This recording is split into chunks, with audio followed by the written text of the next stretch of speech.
Thank you for having me. My name is Nathaniel Pawlowski from Canada. I'm going to speak about the consequences of abuse of power under the guise of health, set out by the WHO framework that local governments take upon themselves to implement. I'm the son of Pastor Arthur Pawlowski, who you will hear in just a minute. I am here today in desperation, a cry for help. I would like to stand here and tell you all the things about freedom and democracy that I like, but I no longer know those things.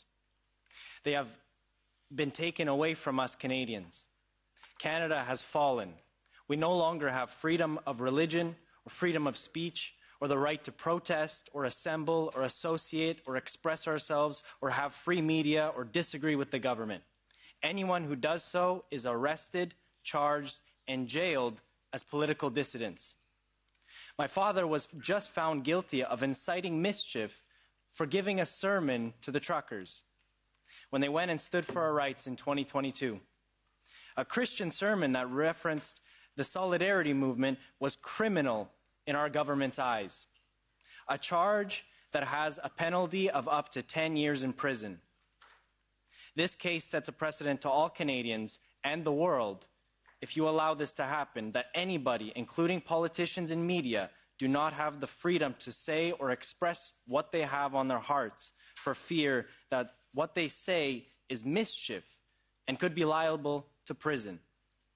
I myself have been charged for preaching and reading the Bible publicly because the government claims the Bible isn't inclusive and is hateful. This is what the Canadian government is doing to us. In my father's case, the Crown Prosecutor, and I believe in naming names, because our oppressors do not get away with this without being named and shamed.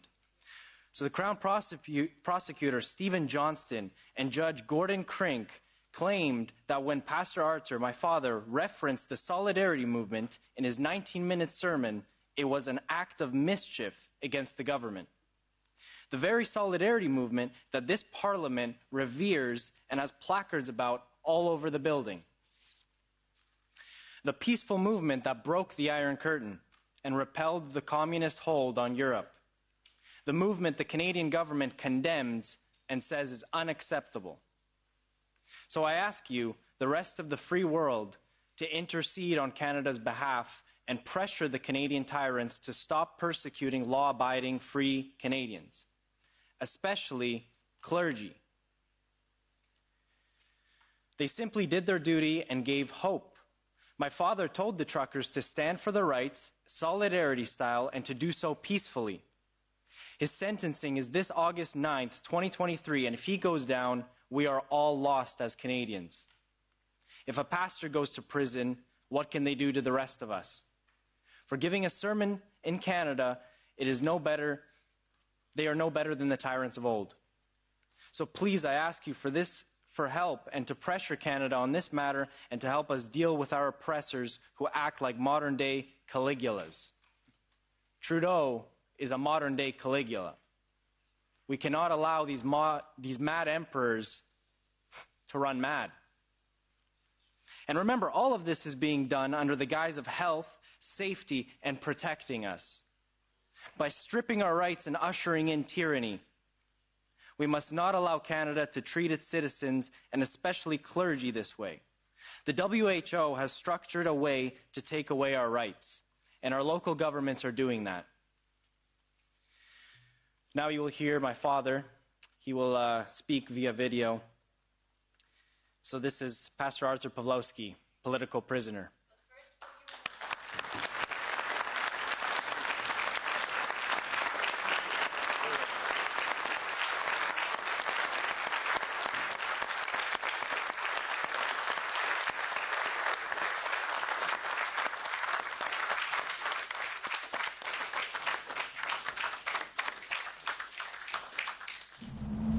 I am Arthur Pawlowski, born behind the Iron Curtain in Poland, crushed by the iron fist of oppression.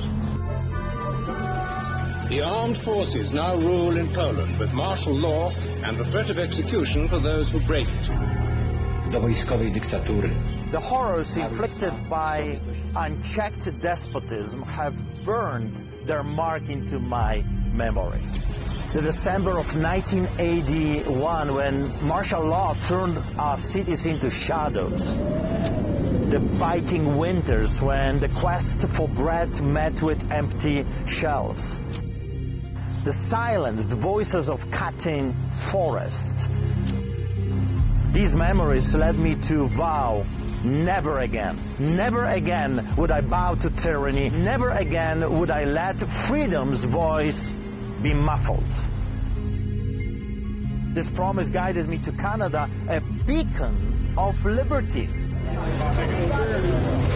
can keep it. I have a court order that says your actions are illegal. Back off. Respect my right. Freedom is more than a word. It's a measure of our humanity, courage, and determination. It's a cost borne by soldiers, journalists, and volunteers. We are providing necessity. But when the shadow of tyranny found me again, denying me the right to serve the needy, disregarding its own rules, I remembered, never again.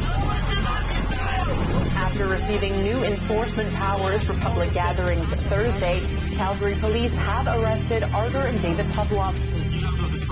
Immediately get out. Premier of Alberta right now declared that protesting is illegal. So when I opened my church in the protest against the government overreach, I spent 3 days in jail for my crime of opening the church in a free and democratic society. Like a soldier, I've tasted the bitter price of freedom, endured the cold handcuffs and harsh judgment. The soldier stands unflinching, knowing that freedom bears a cost. There is a price to pay. Like a journalist, I've dared to speak truth to power. My voice, not ink, reverberates through Calgary and beyond, fulfilling the duty of free speech. Like a volunteer, I've served my community with deeds, not mere words, knowing that true freedom lies in service to others.